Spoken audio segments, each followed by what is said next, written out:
Esta terrível história aconteceu na Disneylândia, o lugar mais feliz do mundo, no dia 24 de novembro de 2005. Era um dia normal, com centenas de famílias por todo o parque, e os gritos emocionados das crianças ressoavam por toda parte enquanto posavam para fotos com seus personagens favoritos. De repente, toda aquela magia foi quebrada quando uma mãe apareceu gritando nervosamente no meio da multidão, chamando seu filho. Sua voz rapidamente passou do medo ao desespero, chamando pelo nome repetidamente. A segurança do parque apareceu para ajudá-la. Iniciaram a busca e avisaram pelo sistema de som.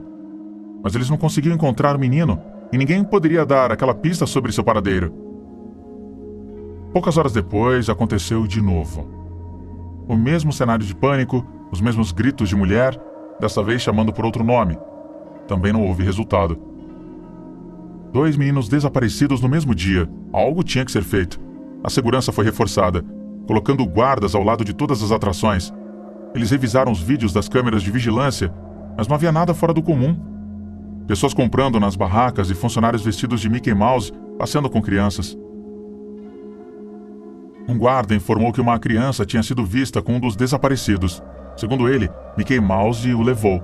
Eles estavam andando de mãos dadas. Mas o Mickey estava sendo mal com o pequeno. O vigia pensou que poderia haver alguém disfarçado se passando por funcionário e perguntou se ele sabia o que havia acontecido com o menino. Sim, Mickey Mouse comeu ele e o outro menino.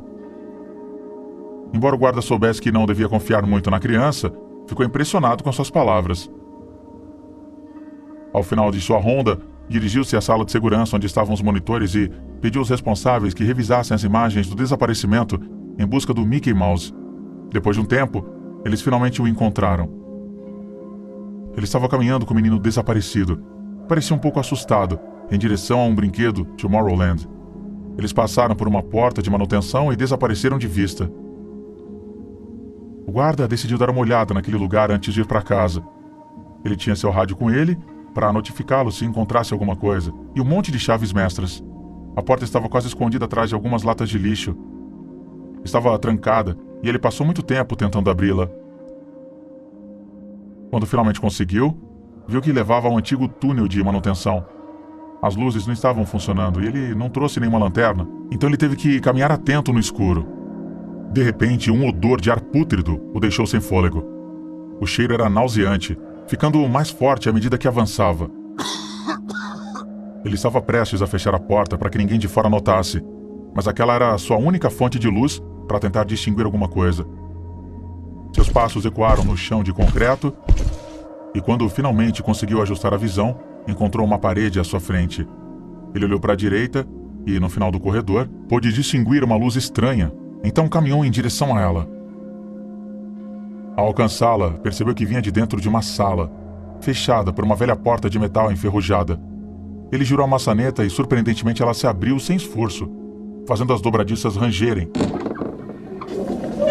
Desta vez o cheiro era tão forte que o guarda teve que se esforçar para não vomitar. Quando seus olhos se ajustaram à luz novamente, ele olhou em volta e ficou horrorizado. A sala estava cheia de meninos deitados no chão, encostados na parede. Entre eles, reconheceu os 2 que haviam desaparecido naquele mesmo dia. Mas o mais assustador foi quando ele olhou para a aparência e rosto deles e percebeu que eles estavam mortos. As paredes e o chão estavam salpicados com uma espessa camada de sangue e todos tinham uma expressão congelada de horror. Alguns tinham arranhões longos e profundos em seus corpos, como se fossem causados por uma fera feroz. De repente, o guarda notou uma figura se movendo num canto e seu coração disparou.